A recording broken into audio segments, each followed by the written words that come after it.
byiza gukurikira Ubukungu Talks. Reka turebere hamwe ikintu cyitwa NFT. NFT abantu benshi bayimenye muri 2021 gutyo na kabiri, ubwo abantu bari batangiye kugurisha ibintu by'ibikoko, amarte. Abantu benshi badesigning ibintu barabigurisha, ba Justin Bieber bagura ibintu bya miliyoni zirenga 160, uza uriya Jack Dorsey yagurishije tweet ye ya mbere, gutyo amafaranga bibi bintu byinshi abantu birabacanga ku buryo bahita bagize ngo ibintu byose byo gushushanya n'iki nibyo bikwiriye kuba ari NFT. Ariko hari article imwe yanditswe n'umuhungu witwa Cyusa Asaf, no mu blockchain engineer. Kenshi abamuzi we akunda smart contract, akoresha ntuza systeme ebyiri cyangwa se coding ebyiri, ariyo ni Solidity ndetse na Rust.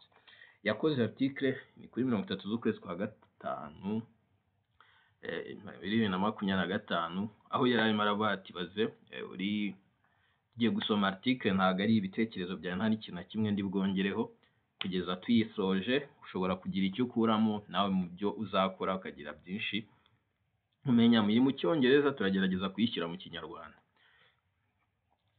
Yatangiye avuga ati tekereza nko mu gitondo cyiza cyane, kampani imwe cyangwa se imwe mu bigo bikomeye hano mu gihugu bishatse kugira iki, bishatse kurokirita umukozi. Ahangaha turi kuvuga we naho muri 2027. Icyo gihe mu gihe umukozi yinjiye muri interview nta kindi kintu afite usibye phone, hakaba ari kuri abiza abantu benshi bari baramenyereye kuzajya bagenda bafite impapuro ziriho amakashe n'iki, abenshi muri bo ugasanga banayapirasa. Rero icyo gihe kubera yuko abo none hatwizeraga impapuro, ariko ushobora gusanga nunahamagara ishuri kugira ngo urebe niba uwo muntu yarahize, ushobora no gusanga batakwitabye. Iki kibazo nanone ashobora no kugira ikibazo cy'uko kuba utabyize yabuze amahirwe wabona ari byo cyangwa atari byo. Ariko kino gihe cy'umunyeshuri umuntu azinjira ahantu yifitiye telefone ye gusa, iyo telefone hariho uburyo ushobora kubona aho yize byose, guhera atangiye muri garden kugeza kaminuza birangiye, ku buryo bigaragara ndetse bishobora no kubiverifiya ako kanya ukoresheje ibikoresho bizaba bihari. Nta mpapuro na rumwe yajyanye, nta byo kujya kwa noteri, nta n'impamvu yo guhamagara ku ishuri. Ibyo bintu byonyine n'uburyo byubakitse kubera ukuntu wabiverifiya neza igihe byakorewe, uburyo hari akode zabugenewe umuntu adashobora kweditinga, n'amabiroti umuntu adashobora kweditinga, ukabasha kuba wayizera. Iyo rero certificate cyangwa se iyo degree afite, icyo gihe tuzaba tuyigereranya n'icyo bita digital token. Ibi ngibi byo nibyo bizi nka non fungible token, ariyo izwi nka NFT. Ni ukuvuga ngo rero hano ni ukuvuga ngo ibi bizajya biba byakozwe na institution ku buryo ibibika muri buryo bwa blockchain, ku buryo amakuru izashyiramo icyo gihe ntago bishoboka yuko wayaburanya cyangwa se we abishaka yayahindura, cyangwa se afite no yakishyura ngo bayahindure, ku buryo nako kanya ushobora kubiverifiya nta kibazo kibayeho. Aho niho hazaza rero. Ubwo icyo gihe rero niho tukubwira ko ishuri wenda mu Rwanda amashuri yose azisanga agomba kujya uploading izo information mu buryo bwa blockchain. Icyo gihe na buri muturage yaba ahava komoka n'iki azaba ashobora kuba yagenda agendanye akantu kari muri telefone kariho amakuru ahagije, buri muntu wese hirya no hino ku isi ashobora kuverifiya neza, nta kibazo kiba atiriwe ahamagara cyangwa se adafite, atabaye ngombwa yuko akubaza ngo nimero y'abakuzi nabahe. Nongeyemo akanjye ibaze binabaye no ku kazi, aho wakoze ugakorera experience yabibaye byarabitswemo neza, igihe winjiriyemo bakongera bakana updating bavuga ko wagiye, byanakuraho yuko bazajya bahamagara wa muntu kubera yuko amakuru yerekeranye n'akazi wakoze byajya biba bishyirwamo mbere yuko akazi kajyamo wanirukanwa, wenda bakaba banavuga n'impamvu no. Aha rero ni naho NFT abenshi batangiye kuyifata nkaho ari ikindi kintu, ariko we yavuze yuko hari ubundi buryo NFT yadufasha. No kuvuga ngo iyo ishobora gukora nk'uburyo bwa technology bwo kurema icyizere. uburyo bumwe bushobora kukwereka umwihariko no kuba ikintu gihari umuntu ashobora kugikoresha akakiverifiya cyangwa se akareba ukuri kwacyo akoresheje internet. Aha rero nibwo agiye kuduha ingero, yahereye ku bipapuro by'ubutaka. Ibi ngibi akenshi kubera kubidokimanta nabi cyangwa kubishyiramo nabi, akenshi bikunda guteza ibi by'ama UPI, bikunda guteza ikibazo. Ariko bagiye babikora ku buryo buri muntu wese urupapuro rwe rw'ubutaka ruza mu buryo bwa token, ibi byaba bisobanuye yuko bajya bajya gukora transferi bakayitransfera neza ku buryo birinda bya bindi byo gutekerwa umutwe, ku buryo umuntu uri Nyagatare ashobora kwerekana uburyo ikintu ari icye apana kugendana cya gipapuro cya UPI. Ahita anatanga urugero avuga ati bino byanashoboka nanone bagiye gukora muri supply chain cyangwa se bwa buryo bafata ibintu bashaka kubifata ngo bishyirwe ku isi yose. Bashobora gufata zino certificate zerekana aho ibintu byavuye ndetse na karite yabyo byose bakabishyira mu masertifika ya NFT abitse kuri blockchain, kubera ko utayediti gutagira ikintu na kimwe wabikoraho, yaba iyi kawa, yaba iki cyayi cyangwa se n'ibi bikoresho by'ubugeni. Hanyuma arongera avuga ati byanashobokera n'abazajya bagura bo mu bindi bihugu ko bahita bareba ibintu niba ari byo koko barebeye kuri ya makuru yabitswe ikintu kigitangira, bikanahita byorohereza no kuzajya abantu babyazamo amafaranga. Bimwe abivuga ko byamera kimwe, byanorohereza yaba abahinzi ndetse n'abahindura n'abongera agaciro, kubafasha kuzajya bareba ikintu aho cyavuye na karite cyari gifite. Ibi bita anabitangamo urugero avuga mu buryo bw'ubuvuzi naho NFT zishobora kujyaho, ku buryo buri muturage cyangwa se buri murwayi wese yajya yigirira amakuru yiwe y'ubuzima bwe yayatunga ari akajya yatangamo uburenganzira. N'ibi ngibi byanafasha ko iyi system yorohera abadokiteri kwerekana ukuntu bashobora kuverifiya ibyerekeranye n'abaganga uko bavuye umuntu, byose bibitse muri histoire y'umuntuza y'umurwayi, kubera ko yabahaye uburenganzira bwo kubireba yaba ari mu Rwanda cyangwa se yagiye mu bindi bihugu hanze. Ikindi nanone byajya binorohereza n'ama insurance kugira ngo agabanye abantu babatekera imitwe, ku buryo bareba neza amakuru bijyanye n'ukuntu abitse, nk'uko bya bitaro cyangwa se ibitaro byabitse buri rupapuro rwose mu buryo bwa NFT. Ibi rero birazamuka, yatanze urugero rwinshi, ariko yahise anavuga yuko system ubu ngubu dufite ntago ishobora kubibika gutyo, n'amadokima menshi ari digitale nayo ubu nona kubera uburyo abitswe birashoboka ko bayahakinga bikavamo. N'ubu ngubu na system zihari ahubwo zifavoriza kuba abantu bahimba dokima ku buryo binagoye yuko, ari nayo mpamvu abantu bakenera umuntu ujyamo hagati, ngo uwo noteri, ngo bandi bose, kugira ngo bemeze ibintu kugira bibashe kwizera. Ariko NFT ikura ako kantu kubera yuko yo ntago ifite system cyangwa itanga identification zoroshye zigoye yuko bahakinga cyangwa se bashobora kuba bahinduramo amakuru, ku buryo bisaba yuko uhamagara umuntu ngo urebe niba cyangwa umwandikira email kugira ngo urebe cyangwa ko ari byo, kubera ko iyo ubwayo ni system yihagije. Ni nayo mpamvu Web2 turi kuyivamo, kubera ko iyo Web2 yadufashaga kubika amakuru, ariko muri Web3 NFT izadufasha kuzajya verifiya niba ari ukuri.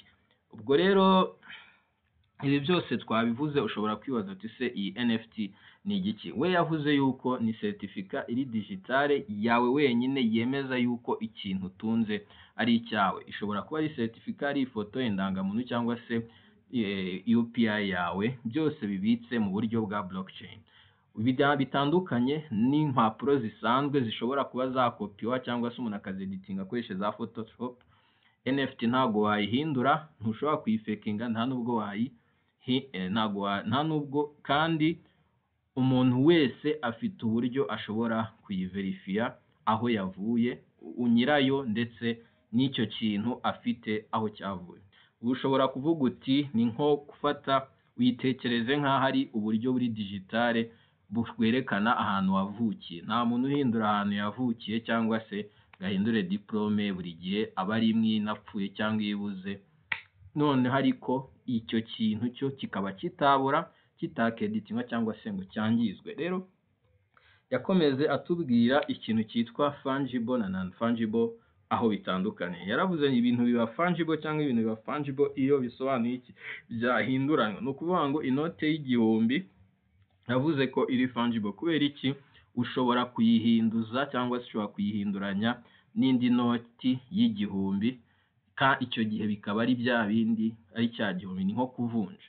Ariko non fungible yo ntabwo byashoboka kubera yuko iraba ari unique, imeze nk'ikarita y'indangamuntu cyangwa se UPI yawe cyangwa se icyemezo cyawe cy'amavuko. Ni ukuvuga ngo habaho ikintu kimwe, ntiwagikorera swap ngo ugihinduremo ikindi kintu uvuge ngo ni cya kindi. Icyo nicyo kintu gituma NFT iba umwihariko. Niyo mpamvu NFT birenze kuba ari ya mafoto mwabonaga, ahubwo ni iriya certificate yerekana ko ikintu ari icyawe kibitse kuri blockchain, nicyo gisobanura NFT cyari cyo. Ubwo rero none uhite wumva nyine twavuze ko ari non fungible token. Ni ukuvuga fungible turebye icyari cyo, sibyo? Fungible tumaje kubibona yuko biba fungible iyo ari igihumbi ushobora kukivunjisha bikaba igihumbi bikagumya bifite agaciro kamwe. Ariko non fungible ntibishoboka ko wagihindura, ntago wahindura ikarita y'irangamuntu igaruka ari yayindi, iza yabaye ikindi kintu, ubutaka ndetse n'ahantu wavukiye, ntabwo ibyo bintu wabihindura, habaho kimwe gusa. Ntago wagihindura ngo cyagaruka ikindi uvuge ngo ni kimwe, hari ibintu biba byahindutseho. Ubwo ni ukuvuga ngo non fungible tumenye icyo cyo, no tugiye kugera kuri token nkuko kuri article yari yabisobanuye. Ni ukuvuga ngo yari yavuze ngo ikirere, yari yavuze yuko token ari agafayili gatoya nyine kari digitale kemeza ko ikintu ari icyawe. Ni ukuvuga ngo ushobora kukigereranya nk'aho ari kashe cyangwa se resi, ariko iyo kashe igihe cyose udashobora kuyifakinga cyangwa ngo uyihinduremo uyigiremo nyinshi ngo zigaragaza cya kintu. Ni ukuvuga ngo NFT ishobora kuremwa cyangwa se ari byo bita creation cyangwa minted, ari byo buryo nyine bavuga ko ushobora nko guprintinga kuri blockchain za Ethereum, bitwara bivuze wenda ubushize muze kureba ibiganiro dukora Solana, Hedera, ACP ndetse n'izindi. Icya kabiri aba yihariye kubera yuko ibifite imibare yigenga ariyo twita special identification, izindi NFT zitashobora kugira kuko yo iba ari unique. Icya kabiri biba biri traceable, ushobora kumenya uyifite naho yavuye. Ikindi cya kabiri iba atunzwe nawe, ibitswe kuri wallet yawe, ushobora gukontorora nta wundi muntu wayigiyemo.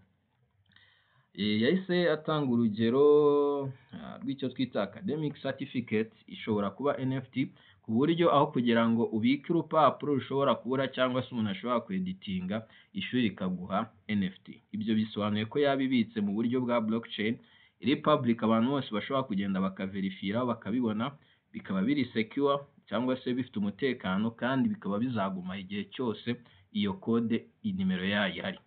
Ikindi cya kabiri, abakoresha cyangwa se za university ziba zishobora kuba zaskana ka kantu kagiye mu buryo bwa QR code, wenda icyo gihe bakahita bamenya niba wabakatuburiye cyangwa se ibyo bababwiye niba ari byo. Ikindi nanone, nk'uko ubika amafaranga kuri mobile money, ni nako byaba bimeze kuri izi document.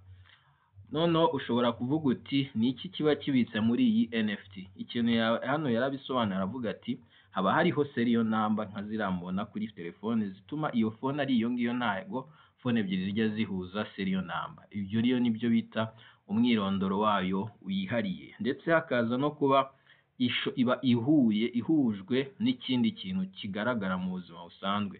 Ni ukuvuga ishobora kuba PDF, ishobora kuba ifoto cyangwa se document iyo ari yo yose. Ikindi, haba habitsemo amakuru menshi, cyane cyane uwayiremye, igihe yayiremeye n'impamvu yaremye icyo kintu.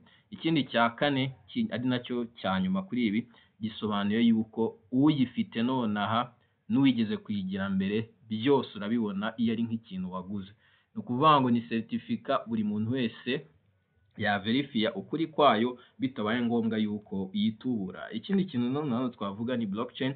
Uvuga ngo blockchain hano yasobanuye yuko yumve nk'igitabo cyangwa se kibitse amakuru abitse mu makompiyuta menshi atari y'umuntu umwe. Icya kabiri, iri ku karubanda kandi irigaragaza ukuri ku buryo yerekana ibyinjiye byose, ntawe ushobora guhindura amakuru arimo cyangwa se ngo uhinduremo, kuko iyo ikintu kigiyemo kiba kizagumamo ubuziraherezo.